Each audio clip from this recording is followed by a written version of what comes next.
Normal ডেলিভারির আগে কি, কি লক্ষণ দেখা দেয়? আমি যখন আমার ১ম বাচ্চা নরমাল ডেলিভারি করার জন্য ট্রাই করছিলাম, তখন শুরুতে আমার কেমন, কেমন লক্ষণ দেখা দিয়েছিল, কি রকমের ফিল হয়েছিল, সে বিষয়টা কিন্তু আজকে আপনাদের মাঝে একেবারে ক্লিয়ার করে দেব।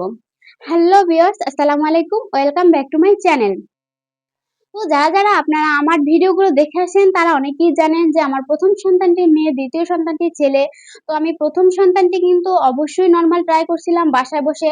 তারপর আমি যখন কাজ হচ্ছিল না তখন আমার হসপিটালে নেওয়া হয়েছিল। সেখানে বসেও তারা ট্রাই করছিল।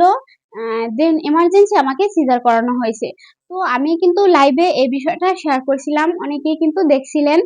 তো আর ২য় বেলায় আমার তারপর সিজার তো করা লাগছেই। যাই হোক, তো এই নরমাল ডেলিভারির আগে আসলে কিরকমের ফিল হইছিল আমার? কেমন লাগছিল? তো অনেকের কাছে শুনি যে ২-৩ দিন আগ থেকে একটু কেমন ব্যথা, ব্যথা কোমর-টোমর ব্যথা, ব্যথা করে। আ যে পিরিয়ডের যে ব্যথাটা যেরকমের ফিল হয় ঠিক অমনি ব্যথাটা থাকে। হালকা, হালকা টাইপের এরকমের অনেকের কাছ থেকে শুনছি। তো এই যে ব্যথাটা এটা আমার একদম শুরু থেকেই তেমন একটা ছিল।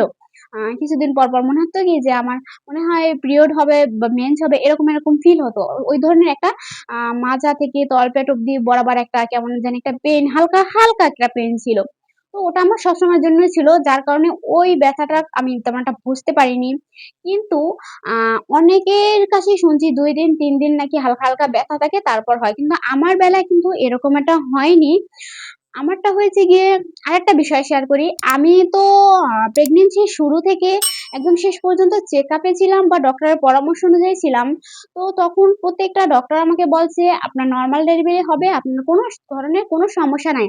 আর যার কারণে আমি আমার বাসায় ট্রাই করছিলাম। আর যেহেতু আমার শাশুড়ি মা আ এইসব বিষয়ে খুবই এক্সপার্ট এবং সে প্রচুর পরিমাণে আ ডেলিভারি করাইছে।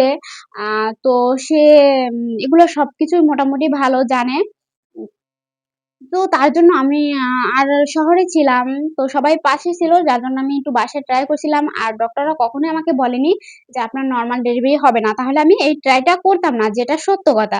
তো যেহেতু তারা বলছিল সবকিছুই ঠিক আছে, পজিশন ঠিক আছে, সবকিছু ঠিক আছে, আপনার নরমাল ডেলিভারি হবে। যার কারণে আমি বাসায় ট্রাই করছিলাম। তো আমার আ যে ডেট দিছিল, সো যে ডেট দিছিল ওই ডেটেরই আগের দিন আ ২৮ তারিখ আমার মেয়ে হইছে। তো আমার ডেট ২৮ তারিখই ছিল। তো ২৭ তারিখ রাতের বেলা আ ধরেন না রাতের বেলা আ ১২:৩০ র দিকে ১২:৩০ র দিকে আ ১টার ভিতর এরকমের ভিতর হঠাৎ করে আমার মানে পানি ভেঙেছিল যেটাকে বলে পানি পড়ে গিয়েছিল। আর সেটার পরিমাণটা তেমন একটা বেশি ছিল না। এর আগে কিন্তু আমি তেমন কোনো ধরনের কোনো লক্ষণ পাইনি যে আমার আসলে ডেলিভারি হবে। কিন্তু আমি আমার এটা সিউর ছিলাম যে আমার একটা ডেট আছে।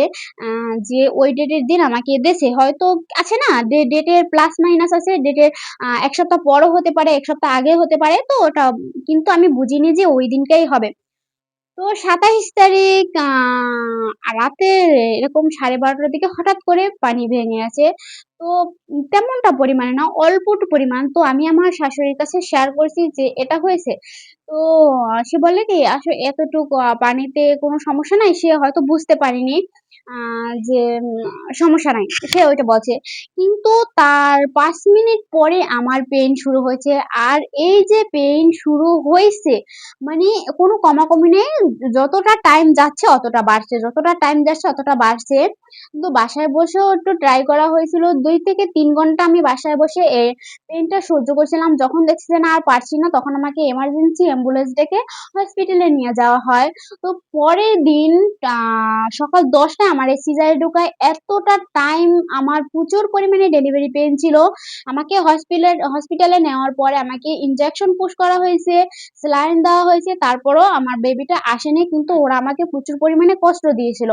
তারপরে ওরা যখন বাবুর হার্টবিট মেপে দেখছে একেবারে হার্টবিট না নেমে গিয়েছে, তখন তারা বলল যে বাবু বাঁচবে না। এটা বলে তারা সবার কাছ থেকে সই নিয়ে গেছে যে বাবু আ অনেকটাই তারপর আমাকে এমার্জেন্সি সিজার করানো হয়। তো ওই সময়টা আসলে আরো আ মুভমেন্ট অনেক খারাপ গিয়েছে যেটা আমি জীবনেও ভুলব না।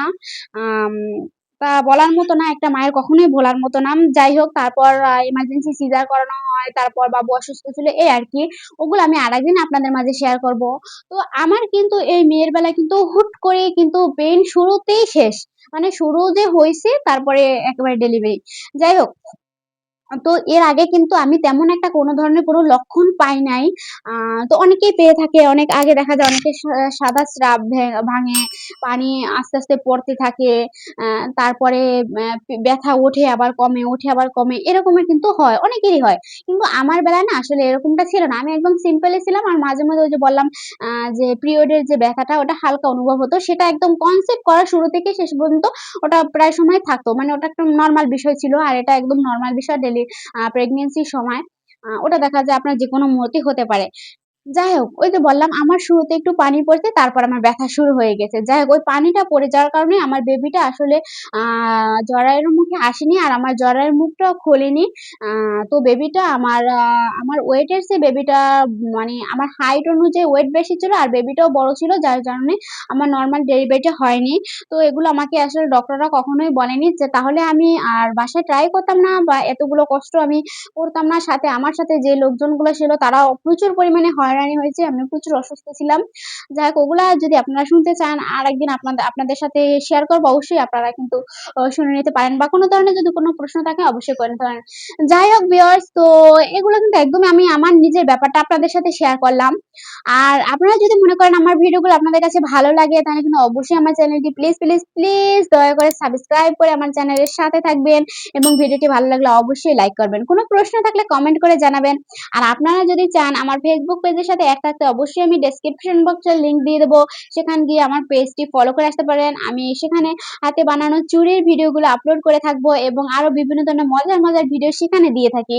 আর এখানে শুধু আপনাদের জন্য টিপস নিয়ে এসেছি।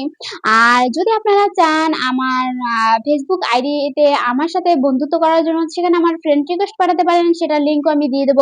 অবশ্যই আপনি আমার ফ্রেন্ড লিস্টেও এড হতে পারেন। তো ভিউয়ার্স আজকে এই পর্যন্ত সবাই ভালো থাকবেন, সুস্থ থাকবেন। আল্লাহ হাফেজ, টাটা, বাই বাই।